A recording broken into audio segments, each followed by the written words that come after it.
Hi guys. चुप। बिल्कुल चुप। हिम्मत कैसे हुई तेरी मुंह खोलने की? सो गाइस, ये स्टोरी है मेरी बहन टीना की। उस वक्त वो थी 14-15 साल की और हम लोग एक घर में रहते थे किराए पे। जो उसकी मकान मालकिन थी उनकी और मेरी मम्मी की बहुत बनती थी। मतलब वो मम्मी और आंटी हमेशा साथ में मार्केट जाया करते थे, शॉपिंग किया करते थे, मतलब हर जगह साथ में ही जाया करते थे। तो मेरी मम्मी की और आंटी की बहुत बनती थी। तो एक दिन मेरी मम्मी और आंटी का प्लान बनता है मार्केट जाने का, और मम्मी के साथ हम, क्योंकि हम 2-3 साल के थे तो मम्मी हमको भी ले गई और हम गए। तो मेरी बहन बीना भी चली गई और टीना ने कहा कि वो घर पे ही रहेगी क्योंकि उसकी एक फ्रेंड थी जो हमारे घर के सामने रहा करती थी। तो मेरी बहन टीना ने कहा कि हम उसी के साथ खेल लेंगे, आप लोग चले जाइए। तो मेरी बहन टीना और उसकी फ्रेंड, जिसको इस वीडियो के लिए हम नाम देना चाहेंगे स्ट्रॉबेरी, तो मेरी बहन टीना और स्ट्रॉबेरी खेल रहे थे। उसी वक्त स्ट्रॉबेरी की दादी ने उसको बुलाया और स्ट्रॉबेरी उनके पास गई। फिर स्ट्रॉबेरी 2 मिनट बाद आके मेरी बहन टीना से कहा उसने कि अभी हमको इमरजेंसी में कहीं जाना पड़ रहा है तो तुम अकेले खेल लो। तो मेरी बहन टीना ने सोचा कि क्या करूं भाई, क्योंकि वो घर भी नहीं जा सकती थी क्योंकि उसकी फट रही थी ऊपर जाने में। और फिर वो सोची कि क्या करे, तो उसने सोचा क्यों ना साइकिलिंग ही कर लिया जाए। तो जो मेरी आंटी जी का घर था उसकी बगल में जो आंटी थी उनके हस्बैंड का मतलब लकड़ी वकड़ी का था कुछ, वो लोग लकड़ी हर जगह सप्लाई करते थे फर्नीचर बनाने के लिए, तो उसी के ठीक बगल में ही था वो। तो मेरी बहन ने साइकिलिंग स्टार्ट कर दी। तो मेरी बहन साइकिल चला रही थी, फिर उसको पीछे से किसी ने पैर से धक्का दिया। तो उसने पीछे मुड़ के देखा तो हमारे गली में ही 2 लड़के थे, जिसको इस वीडियो के लिए हम नाम देना चाहेंगे, एक को नाम देंगे विनोद और एक को विमल। बोलो जुबान की सही।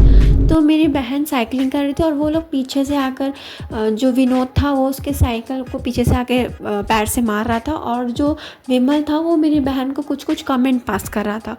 तो मेरी बहन को गुस्सा आ रहा था। तो मेरी बहन ने 2 मिनट झेला, फिर उसने कहा रुको रुको, हम अभी आंटी के बेटे टिंकू जिया को जाके बता के आते हैं कि तुम लोग हमको परेशान कर रहे हो। तो विमल और विनोद ने कहा ठीक है, जब बता दो। तो मेरी बहन टीना जो है वो सबसे टॉप फ्लोर पे गई और उसने देखा कि घर में कोई नहीं है, टिंकू जिया भैया का आंटी कोई नहीं है। तो वो नीचे आ गए और उसने सोचा कि क्या करें। फिर उसने सोचा अच्छा अब नहीं करेंगे, चलो फिर से साइकिलिंग स्टार्ट करते हैं। तो फिर से साइकिल चलाना स्टार्ट कर दिया उसने।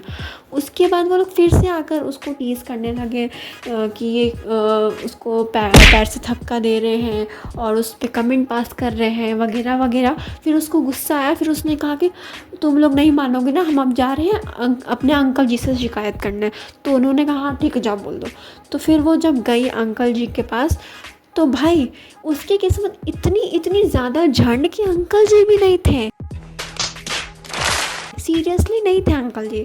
फिर उसने सोचा क्या करूं भाई, किस्मत ही झंड हो रखी है मेरी। तो उसने फिर से साइकिलिंग स्टार्ट कर दी, पता नहीं क्यों। फिर वो फिर से साइकिल चलाने लगे और फिर से वो लोग, इस बार विमल जो था वो चला गया था, पर विनोद अभी तक आकर उसको परेशान कर रहा था। उसको उस पर कमेंट पास कर रहा है, कभी साइकिल पैर से मार रहा है, ये कर रहा है वो कर रहा है। तो मेरी बहन को गुस्सा आ रहा था। तो मेरी बहन ने कहा कि हम रुको, अभी पापा को बुला के लाते। तो हम लोगों के घर से पापा के गोदाम तक का कम से कम 2 मिनट का रास्ता था। तो मेरी बहन साइकिल के साथ ही चली गई पापा के पास गोदाम में। फिर मतलब भगवान ना मज़े ले रहे थे उस दिन उसके। तो वो गई गोदाम में, एज़ यूजुअल पापा भी नहीं थे उस दिन। उसकी किस्मत को ज़्यादा ही झंडो रखी थी, भगवान भी पेप्सी के साथ मज़े ले रहे थे उसके। खैर नहीं थे कोई, तो फिर वो फिर से चली गई और वो फिर से आकर उसको तंग करने लगा। तो फिर मेरी बहन का गुस्सा, मेरी बहन कुछ करे ना करे रोना ज़रूर शुरू कर देती है। तो फिर उसको गुस्से में जाकर वो, तो जो आंटी जी का घर था उसके सीढ़ी पे जाके वो रोने लगी। फिर उसी वक्त हुई मेरी मम्मी की एंट्री। फिर मम्मी आई, मम्मी ने पूछा कि क्या हुआ। तो फिर मेरी बहन टीना ने मम्मी को बताया कि हाँ विनोद और विमल हमको ऐसे ऐसे तंग कर रहे थे। फिर मेरी मम्मी ने कहा अच्छा ठीक है, हम यहीं खड़े हैं, मतलब घर के अंदर, और तुम जाओ, फिर से अब आएगा तो हम बताते हैं उसको। फिर मेरी बहन निकली और एज़ यूजुअल वो फिर से आ गया। वो फिर से आया, फिर मम्मी निकली बाहर और देर अंदर लगा दिया चटाका। फिर उसने पट से हेडशॉट खाने के बाद मम्मी और आंटी ने उसको बहुत सुनाया और कहा कि रुको तुम्हारी मम्मी को बताते हैं। मेरी मम्मी ने कहा कि जाओ अपनी मम्मी को बुला के लाओ, ये वो मतलब सब बहुत सुना रहे थे। और आंटी ने कहा रुको तुम्हारी मम्मी को बताएंगे हम। तो फिर भी वो मेरी बहन को गुस्से से एकदम देख रहा था। तो इसी कांड के होने के एक हफ्ते बाद मेरे पापा को पता चला कि जिस गली में हम लोग रह रहे थे उसी गली में एक ज़मीन मिल रहा है।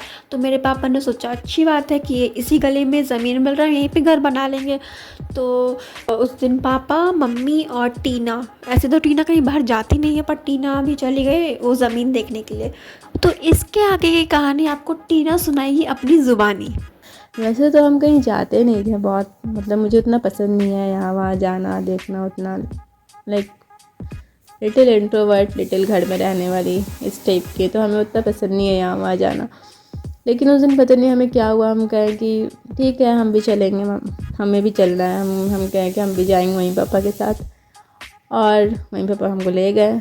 और जब हम गए तो हमने देखा ओह माय गॉड, ये तो वही है, ये वही था जो अभी कुछ दिन पहले मुझे तंग कर रहा था अपनी साइकिल से उल्टे सीधे स्टंट दिखा के, और अपने पैर से मेरे साइकिल को हिट करके, अपने साइकिल से मेरे साइकिल को हिट करके बहुत देर तक मुझे तंग कर रहा था।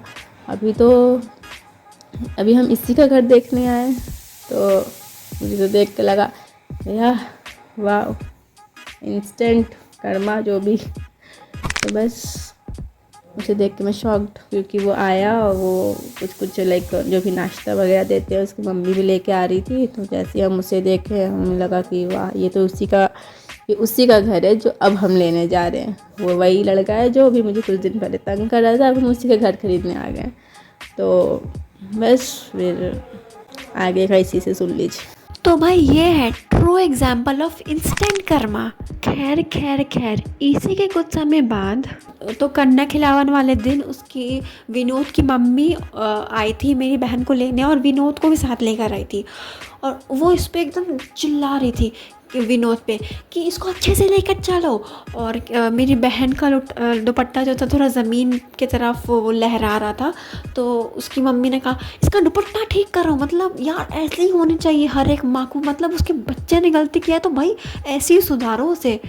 बड़ा आया। खैर यही सब हुआ, मतलब फिर हम लोग ने जो ज़मीन था वहीं उधर घर बनाया और वहीं पे शिफ्ट कर गए। और मेरी बहन जिस स्कूल में जाती थी वहीं पे विनोद भी जाया करता था, और जहाँ मेरी बहन ट्यूशन जाती थी वहाँ विनोद भी जाया करता था। जी हाँ। तो जहाँ पर हम लोगों ने घर बनाया था उनकी ज़मीन से, उसी के जस्ट सामने उन्होंने किराए पे घर लिया था विनोद और विनोद की फैमिली ने। और मतलब मेरी बहन टीना और विनोद का आमना सामना होता ही रहता था। जब भी वो एक दूसरे के आमने सामने आते थे तो उसके चेहरे और उसकी आंखों में गिल्ट तो दिखता था मेरी बहन को, कि उसको रेग्रेट होता है कि उसने ये सब क्यों किया। वो सॉरी बोलना चाहता था पर वो आके बात भी किस मुंह से करता जो उसने इतना सारा कांड किया था। और इस वीडियो से हमें ये सीख मिलती है, अगर कोई लड़का आपको टीज करे तो लगा दो भाई एक घूंघट खींच के। और अगर उससे भी काम ना चले तो जाओ भाई अपनी देसी मम्मी के पास, एक ऐसा चप्पल फेंक के मारेगी ना कि उसके बाद वो टीज क्या, फिर वो तुमसे कभी आंखें नहीं मिला पाएगा। आंखें तो छोड़ो, वो तुम्हारे सामने कभी आके खड़ा भी नहीं हो पाएगा। सो गाइस, जो घर की हम बात कर रहे हैं इसी घर की एक हॉन्टेड स्टोरी भी है, अगर आप जानना चाहते हो तो हमको कमेंट में ज़रूर बताएं। और अगर आपके साथ भी ऐसा कोई कांड हुआ है, किसी लड़के ने आपके साथ भी चेपगिरी दिखाया, तो हमको कमेंट में ज़रूर बताएं। और इंस्टा पे फॉलो कर लीजिए, कभी कभी पोस्ट डाल देते हैं। और अगर आप नहीं चाहते कि अजय देवगन आपके सामने आके पान चबा के आपकी ही दीवार पे पान थूक दे, तो इस वीडियो को लाइक कर, चैनल को सब्सक्राइब कर लीजिए। और हम मिलते हैं आपसे अगली वीडियो में, तब तक के लिए thanks for watching, bye bye. Like and subscribe. अरे टीना तुम भी बोल दो। तो आप लोग वीडियो को लाइक करें, चैनल को सब्सक्राइब करें, ऐसी वीडियोस और कहानी सुनते रहने के लिए। ये मिलेगी आपको नेक्स्ट वीडियो में। Thanks for watching. अरे बस बहन, तू तो भावुक होते जा रही है। खैर बाय।